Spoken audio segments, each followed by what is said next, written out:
3, 2, 1. Go. Our service is now beginning. Good morning. Good morning. Morning. That was nice.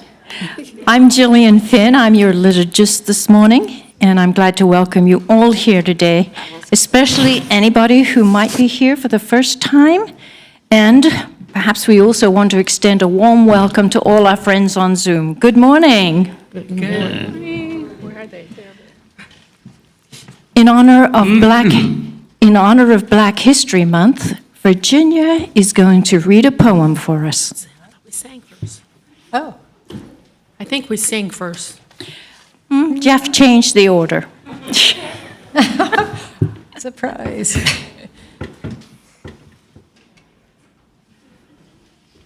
Oh, well. Say that. What are we doing? Flexibility. We must be flexible. You. Good morning. Good morning. Okay. So I get to share a poem as a Black History Month moment. And one of my favorite poets is Langston Hughes, who's sometimes called he's a literary genius who wrote over 3,000 poems. This is the book that I wore out when I was doing readings long ago. It's been replaced with a nice new one, but this one still is closest to me. All right. I thought this one was kind of in the spirit of the subject of the sermon today. It's called Fire. Fire! Fire, Lord! Fire gonna burn my soul. I ain't been good. I ain't been clean. I've been stinking, low down, mean. Fire! Fire, Lord! Fire gonna burn my soul. Tell me, brother and sister, do you believe if you want to go to heaven, gotta moan and grieve? Fire, fire, Lord, fire gonna burn my soul. I've been stealing, been telling lies, had more women than Pharaoh had wives. Fire, fire, Lord, fire gonna burn my soul. I mean fire.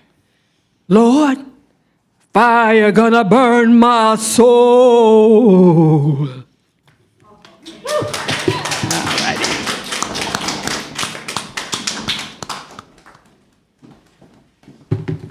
Thank you, Virginia. Said with spirit.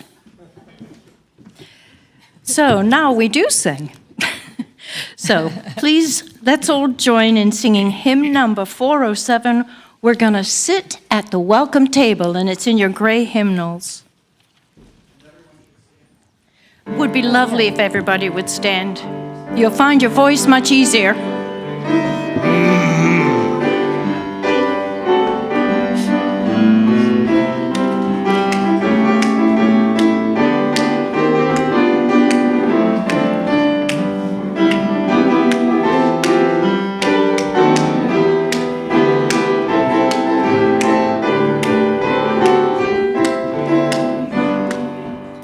We're gonna sit at the welcome table.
everybody. Rousing beginning.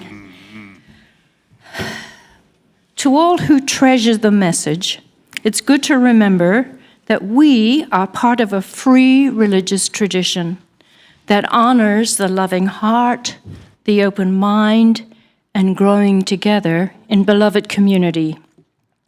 In these troubled times, these deeply troubled times, may those truths be our North Star. Our fellowship stands on land that is today called Berkeley, California, located in the unceded territory of the Ohlone people. We honor them today and always for their wisdom and resilience. May we continue to ally with them and their desire for respect, renewal, and reparations, especially at this moment when their rights as citizens are under assault. A couple of housekeeping items. Please remember to keep your cell phones muted and not to record any part of the service. BFUU records all the services, and you can find them on the website. It's actually a lovely exploration to go back and see some of the services that are recorded there. And now we can go on with our sacred time together. We welcome this morning our guest speaker, Mary MacKay. Mary is a lifelong Unitarian Universalist and longtime member of Live Oak UU in Alameda and First UU in Honolulu. She's preached regularly at both for many years. Mary is a retired geologist, and she describes herself as an amused observer and grateful participant in being human. She was once described by a friend as an outdoor cat. She's happiest when wandering the Bay Area hills. She likes staring aimlessly into space with a cup of coffee in her hands, public libraries and librarians, and talking to random strangers. She thinks the arc of the moral universe is very long and does not bend towards justice on its own, but takes all of us every day in ways large and small. Mary will now give us our opening words.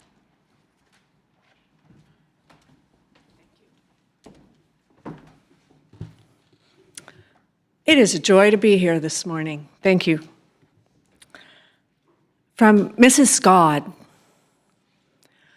Someone had to do the dirty work, spading the garden, moving mountains, keeping the darkness out of the light, and she took every imperfection personally. Mr. Big Ideas, sure, but someone had to run the numbers. Then talk about babies. He never imagined so many. That was part of his charm, of course, his frank amazement at consequences. The pretty songs he gave the finches, those spoke to his innocence, his ability to regard every moment as fresh. Let's give them free will and see what happens, he said, ever the optimist.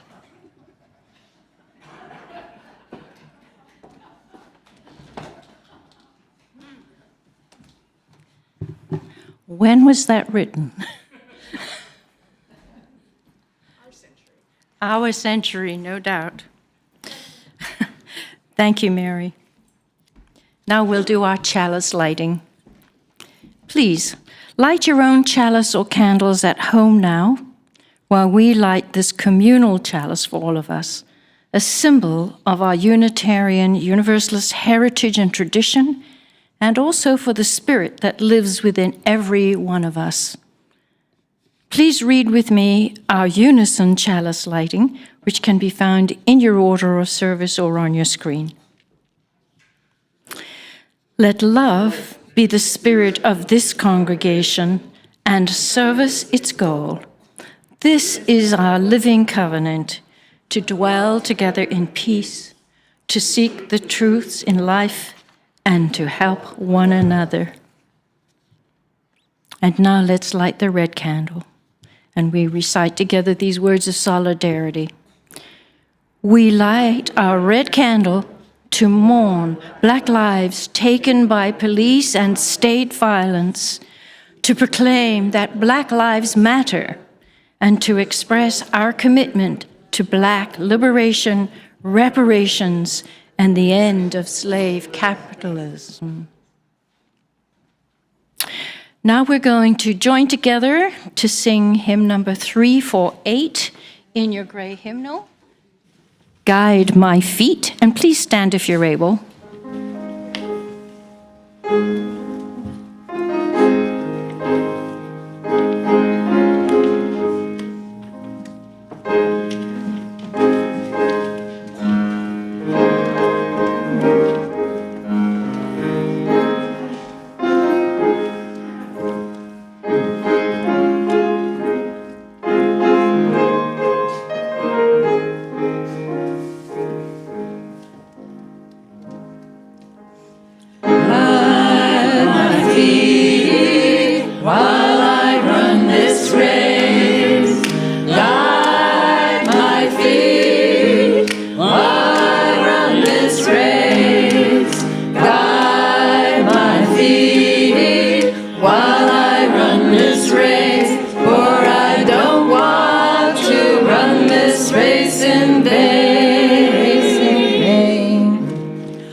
You all sounded wonderful from up here. Thank you.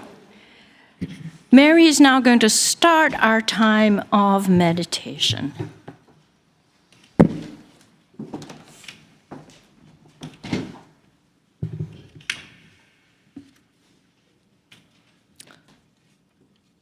The three goals. The first goal is to see the thing in itself, in and for itself, to see it simply and clearly for what it is. No symbolism, please.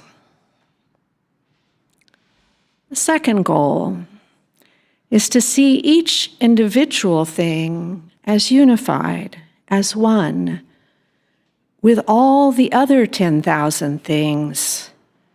In this regard, a little wine helps a lot. The third goal is to grasp the first and the second goals, to see the universal in the particular simultaneously. Regarding this one, call me when you get it.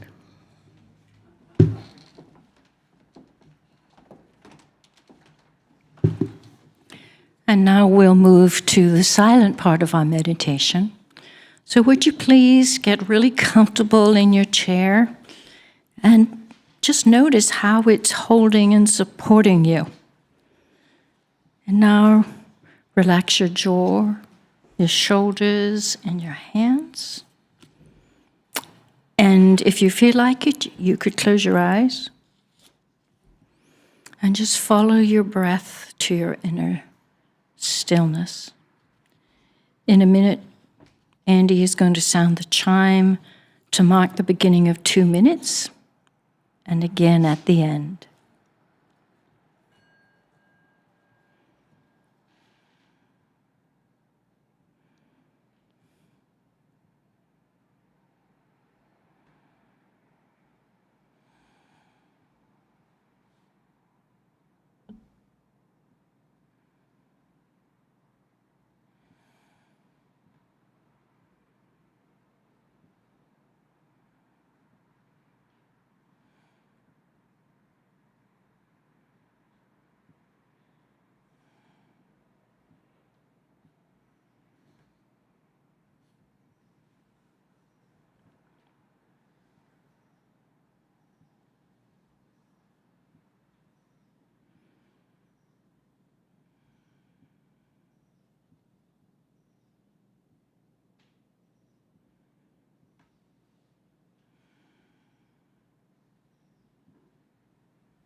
Thank you, Andy.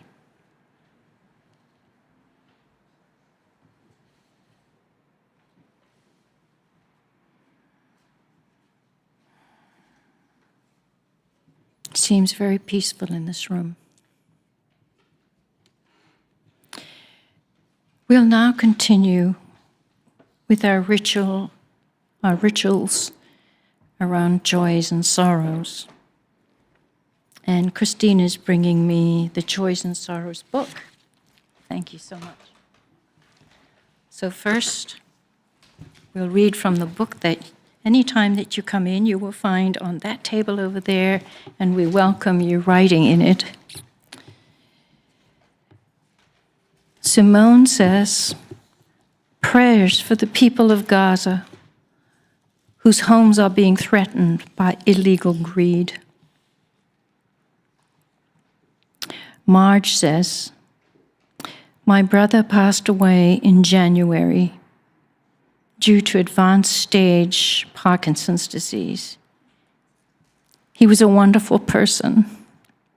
I have fond memories of him. Christine says, there's a lot more to the chicken fiasco. Check out Homestead Homies, my friends on the web. Blessings to all life everywhere.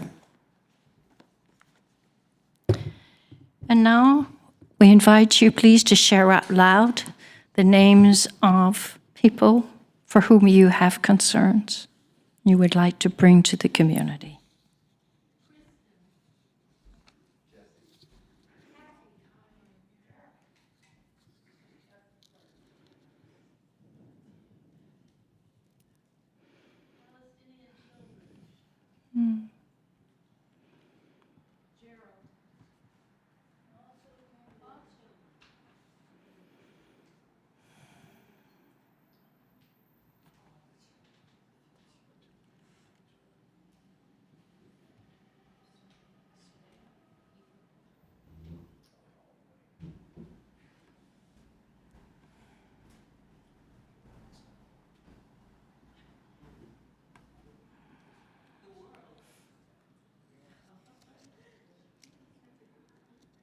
and our beloved country.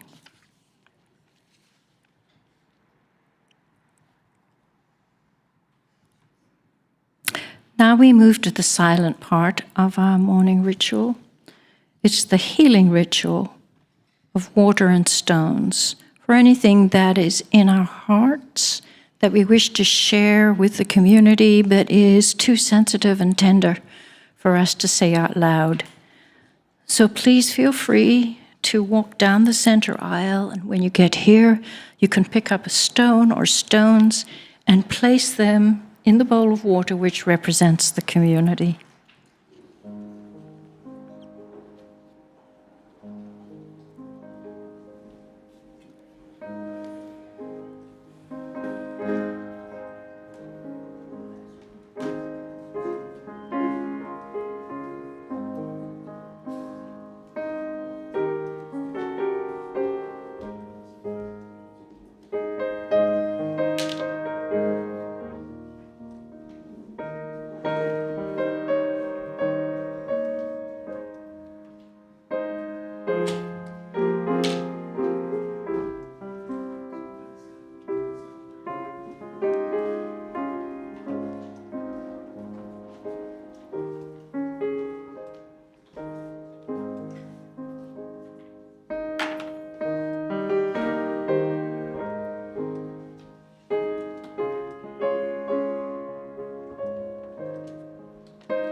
Virginia is now going to lead us in the metta meditation.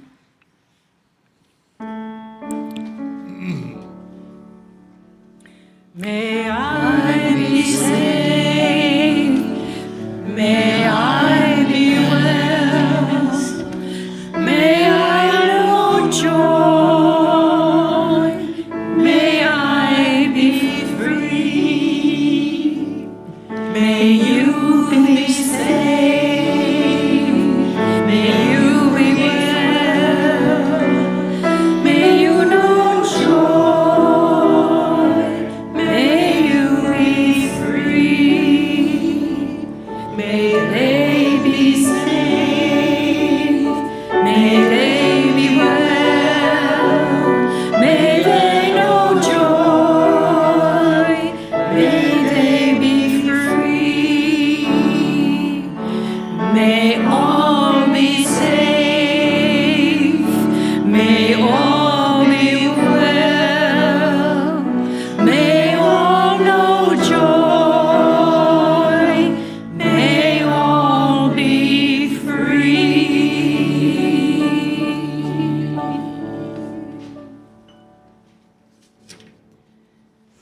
Thank you. And now we invite Mary to share her thoughts and words with us.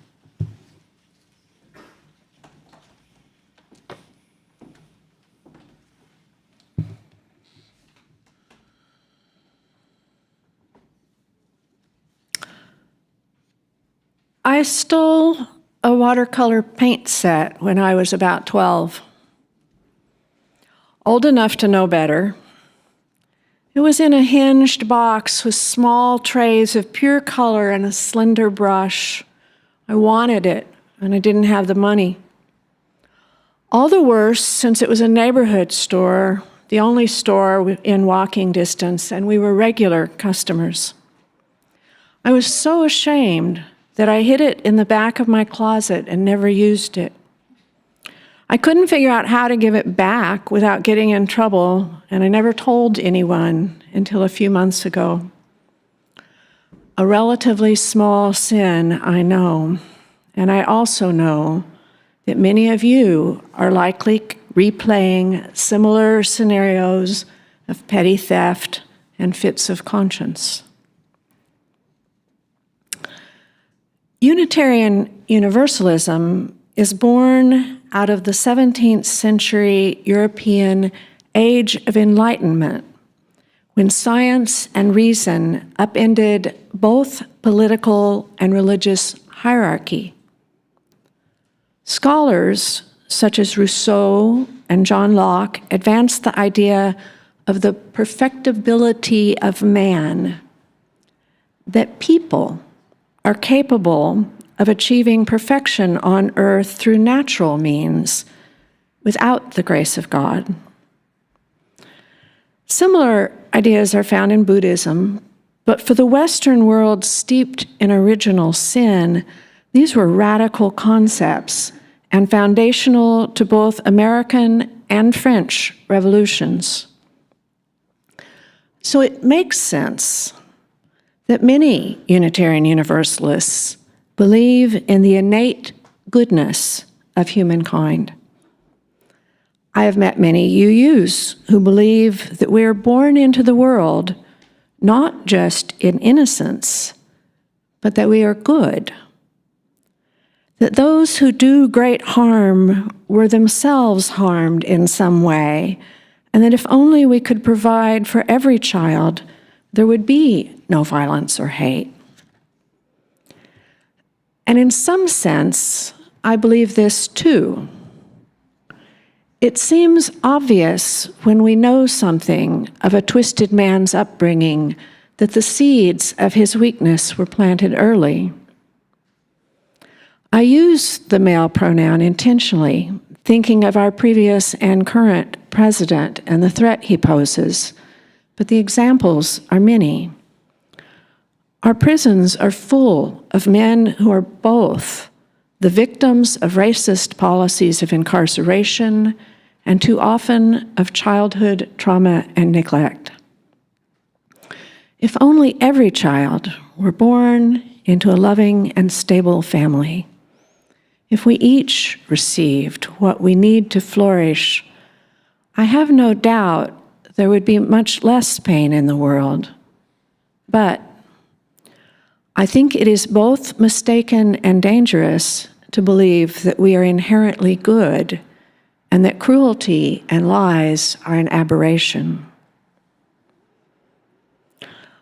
I have always loved the musicals of Rodgers and Hammerstein, and they were the part of the soundtrack of my childhood.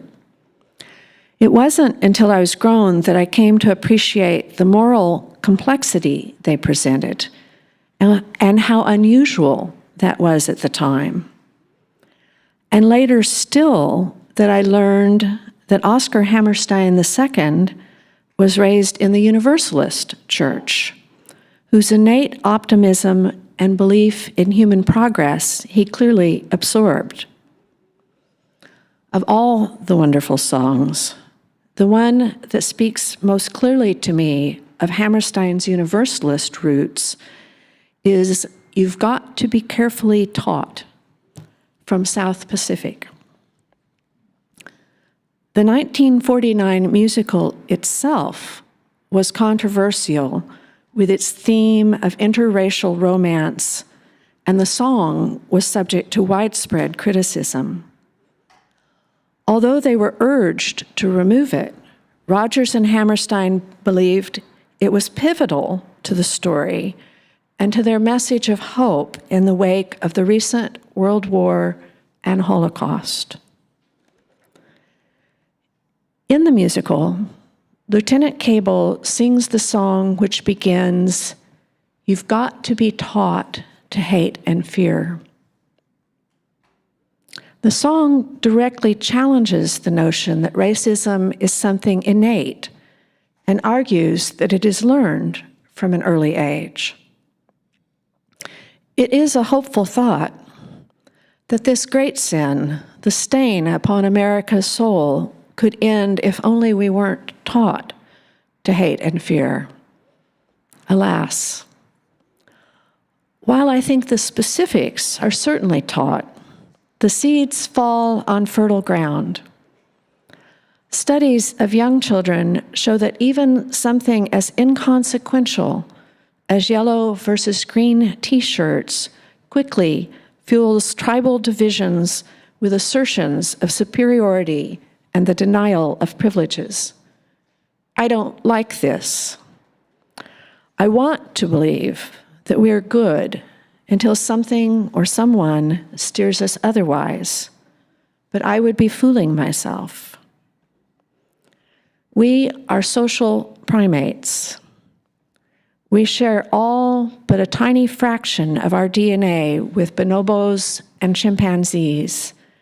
And while we like to look toward bonobos, our history belies us. Tribalism and xenophobia are our genetic heritage, but they are not our destiny. If there is an original sin, this is it.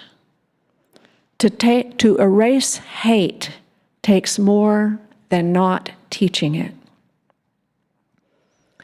We are also born with the capacity for empathy and the desire to please, which is why I think it is essential that we recognize that we all have the capacity for both kindness and cruelty, truth and lies. In the Gospel of John, Jesus is asked to pass judgment on a woman accused of adultery, for which the punishment is stoning, and tells the crowd, "Let he who is without sin cast the first stone." The Christian church has too often used fear of damnation as a marketing tool and taught that we inherit a tainted nature in need of salvation. Our Universalist forebears embraced a loving God and saw our human failings as stumbles on a path that, should we choose to follow it, led toward goodness. I was raised Unitarian, and we were told that the word sin is from archery and means to miss the mark. I always found this helpful because, in fact, the vast majority of my sins are mistakes, misjudgments, inattention, and error. Not that mistakes can't be serious or cause real harm to self or others, but mostly there was no ill will involved, often quite the contrary. As we know well, the road to hell is paved with good intentions. Which raises the ever-thorny issue of whether we judge actions by intention or outcome, or perhaps some algebraic formula that takes 2 parts one, 3 parts the other. I think it is more important to consider the point of the calculation. Do we seek insight or judgment into our own actions or those of others? We often hold ourselves to a higher standard than we hold others, given that our own choices are all we can even possibly control. That's not necessarily a problem. But without compassion, we may continue to berate and punish ourselves for mistakes we have made. Returning to the archery metaphor, our self-blame is the Buddhist concept of the second arrow. It is worth remembering, for both self and others, that most of the time, the harm we cause or suffer is not intentional, but poorly aimed. The key to moving from judgment to insight is compassion, to hold oneself and others in loving kindness. But what of those wrong actions that are intentional? The harsh words spoken in anger, the inappropriate flirtation or liaison, the paint box I coveted and stole, the confidence betrayed. The understanding of sin as archery's missing the mark seems inadequate when I have knowingly done wrong. Leave aside the question of free will, which is another can of worms. There are mistakes, and then there are times that we purposefully turn away from what we know is right.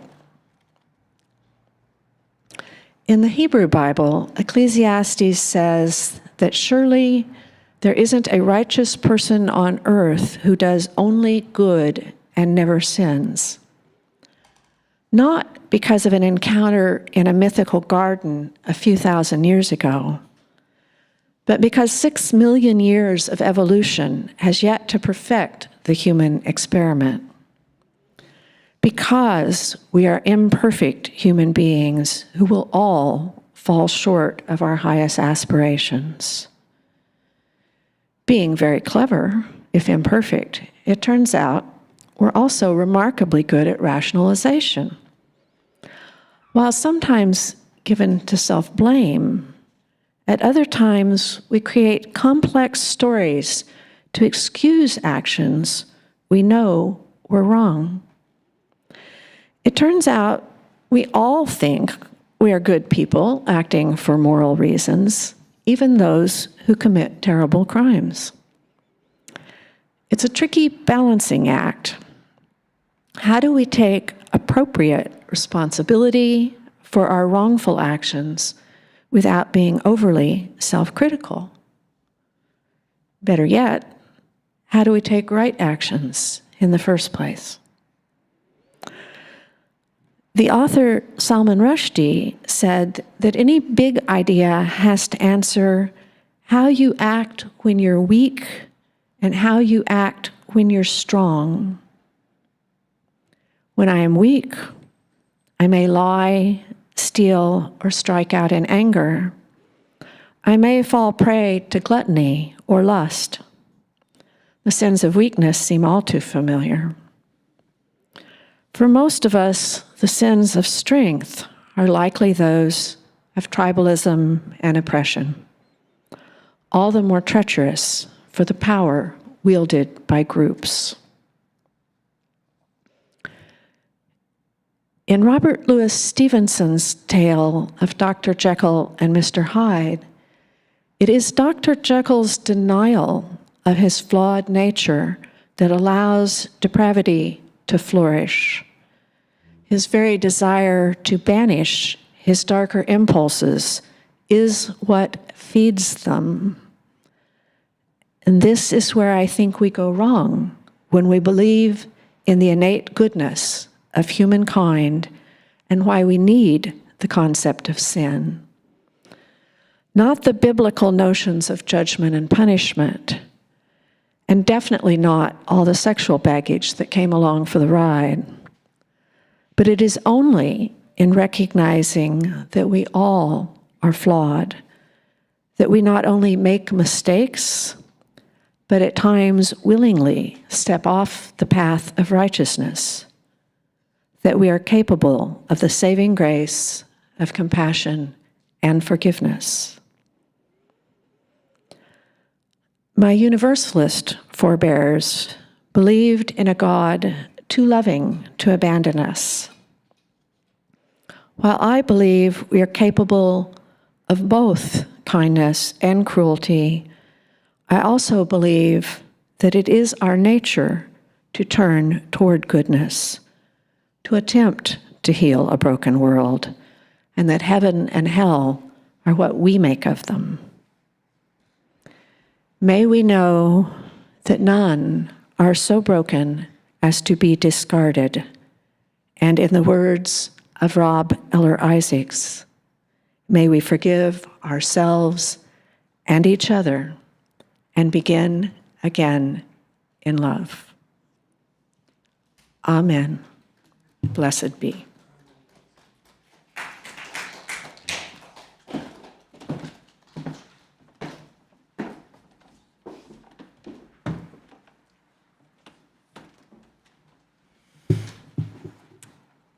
Thank you for those words, Mary. So we are going to sing again. So would you please all join me in singing Amazing Grace? You'll find it as number 205 in your gray hymnal, and we're going to skip the second verse.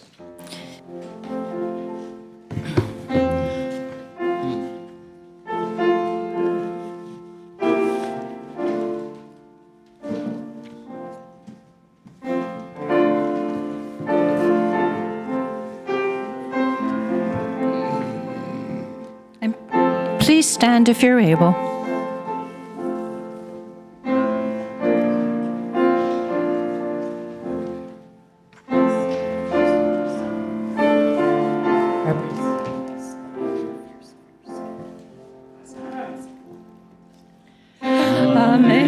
Amazing grace, how sweet the sound that saved a wretch like me. I was lost, but now I'm found. Was blind, but now I see. Though many dangers, toils, and snares I have already come, 'tis grace that brought me safe thus far, and grace will lead me home. When we've been there 10,000 years, bright shining as the sun, with no blessings to sing God's praise, than when we first begun.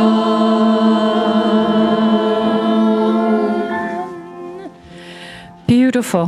Thank you for all the parts that joined in. We gratefully acknowledge all who worked together on this service. Thanks to all of you in the Zoom room who are sharing our service today. It's great to have you here. And we have with us Ben Birch, Bill Baldiston, Jean Marie, and Frankie, Jinky, and Mike Gardner. I see we have an announcement, and I think that Jeff also has an announcement. Come on up. Yeah. You come on up, Tom.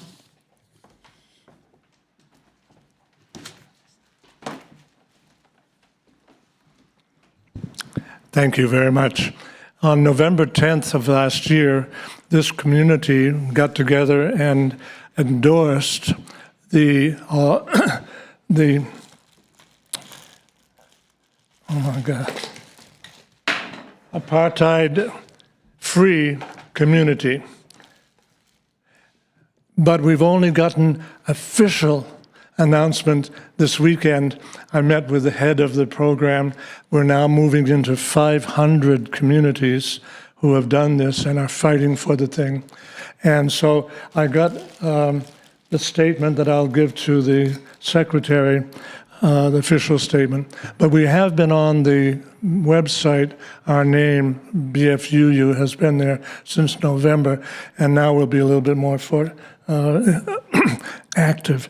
I've got a whole bunch of pins. I'm going to put them here on the table that people can take. And if anybody would like one of these to wear, they can take that as well. But we also we've had on our wall our signs already, but this is from the official group. We're going to have Apartheid-Free Confederation sign to hang here. So thank you very much, every one of you. You've done this, and now we're going to go ahead.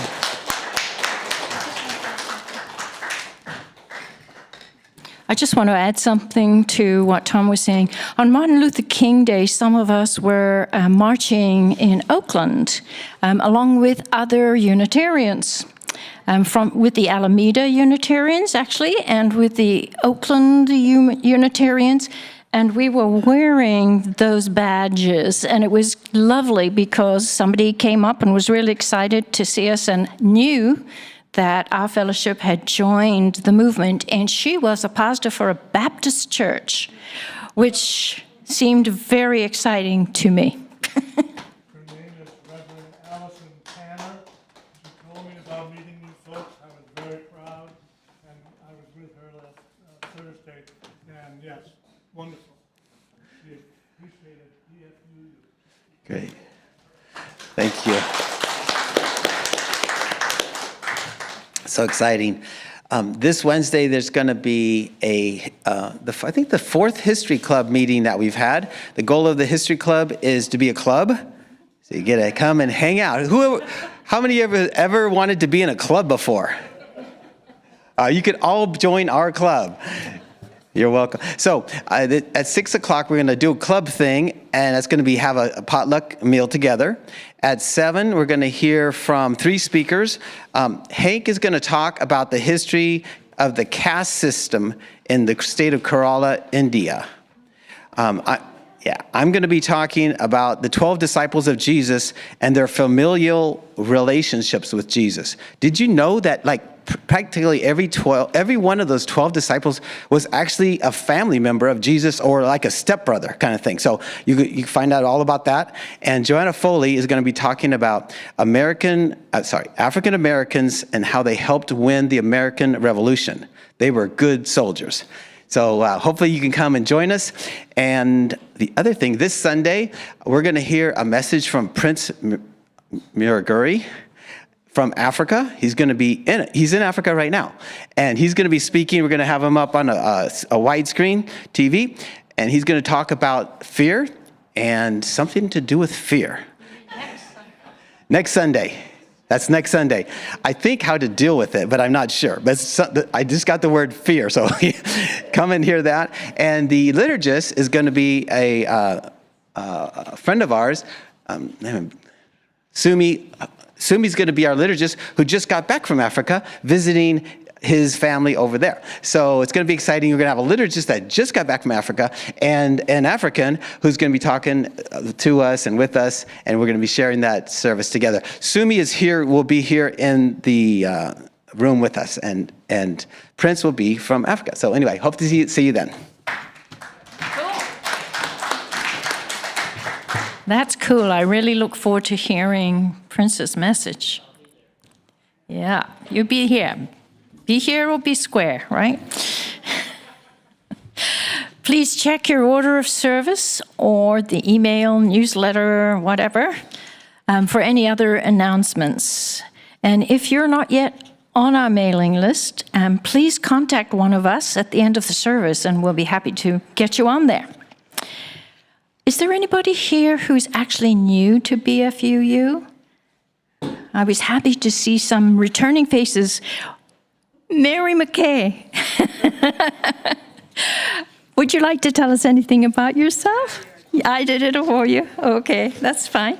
Anybody else who is new and would like to maybe share their name or anything else about them? Terrific. Thanks, Christine. I'm so happy to be back, and I will come much more often. I feel it's so beautiful to be here with all of you women.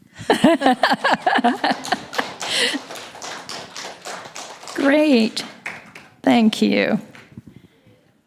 We just came here last week. I'm Angela.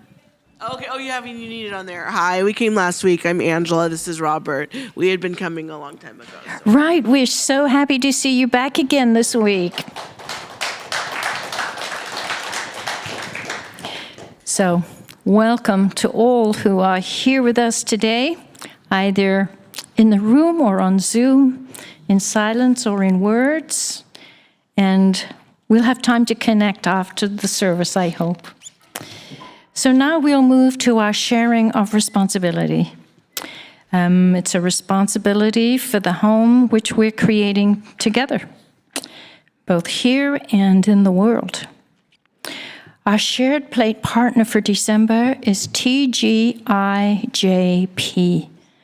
the Mission of Transgender, Gender Variant, and Intersex Justice Project. The mission is to challenge and end the human rights abuses committed against Black, brown, trans people inside of California prisons, jails, detention centers, and beyond. TGIJP builds voice, power, and leadership in the struggle of survival and freedom centering Black TGI people. Please give generously to support BFUU and our shared plate partner, TGIJP.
Thank you, Christine.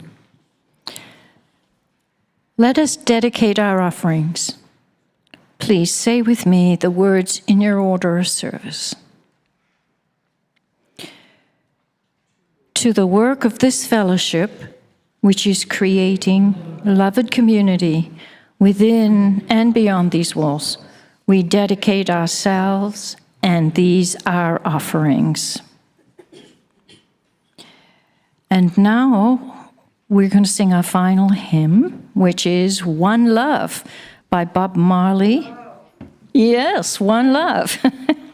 It's on page 58 in the Rise Again songbook, and I don't have one. Is there a spare Rise Again songbook somewhere? Everybody can just, It's got very simple lyrics. You're gonna One love, one heart. Let's get together and feel all right. That's the part That's you all. guys say. Oh, cool. and I then think everybody join in on the verse after people sing a line, go, one love, one heart. After you hear, like, let's get together, da-da. And everyone go, one love. Yeah. Okay. Thank you. I think we can manage that. Yeah. Okay. And maybe we should be standing up and clapping while we do it. Yeah? Sure, whatever you want. Okay. Oh, God. Okay. So we'll have an intro. We're going to play the chorus through 2 times. Okay. Okay.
Okay, let's Sing it start again. at the chorus. Okay.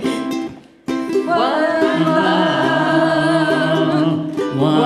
heart. Let's get together and feel alright. One love, one heart. Let's send praise to the Lord and we will feel alright. Let's get together and feel alright. Let them all pass all the dirty remarks. There's one question I'd really love to ask. Is there a place for the hopeless sinner who has hurt all mankind just to save his own beliefs? One love, one heart. Let's get together and feel alright. One love, one heart. Thanks and praise to the Lord, and we will feel alright. Let's get together and feel alright. Let's get together to fight this Armageddon. One love, let the man comes, there will be no doom. One song, have pity on those whose chances grow thinner. There ain't no hiding place from the mother of creation. Everybody, one love, one heart. Let's get together and feel alright. One love, one heart. Thanks and praise to the Lord, and we will feel alright. Let's get together and feel alright. One love, one heart. Let's get together and feel alright again. Let's get together and feel alright again. Let's get together and feel alright.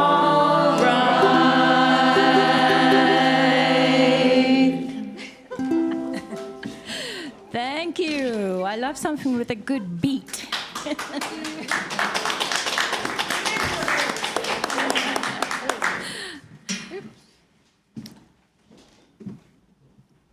All right, now we will extinguish the chalice. Tom, are you doing that for us? Or, yeah, thank you. Please read with us the words in the order of service. We extinguish the flame of this chalice, but not the warmth of love, the light of truth, or the energy of service. These we carry in our hearts until we meet again. All right, now it is time for our final song, one of my favorite parts of the service. So please, let's form a circle around the room, hold hands with your neighbor, and we'll sing our Circle Round for Freedom.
the summer of 2015, a young white nationalist was welcomed into Bible study at the Emmanuel AME Church in Charleston, South Carolina.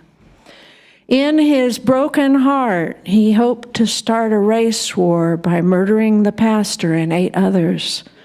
Surely this man deserves eternal punishment. And yet, 9 days later, we heard President Obama deliver the eulogy for Reverend Clementa Pinckney, and then slowly, haltingly, begin to sing, Amazing Grace, how sweet the sound. May we always be open to that alchemy of spirit that allows none are so lost as to be discarded. May we never lose hope, and may we learn to forgive our brokenness and begin again in love. Go in peace.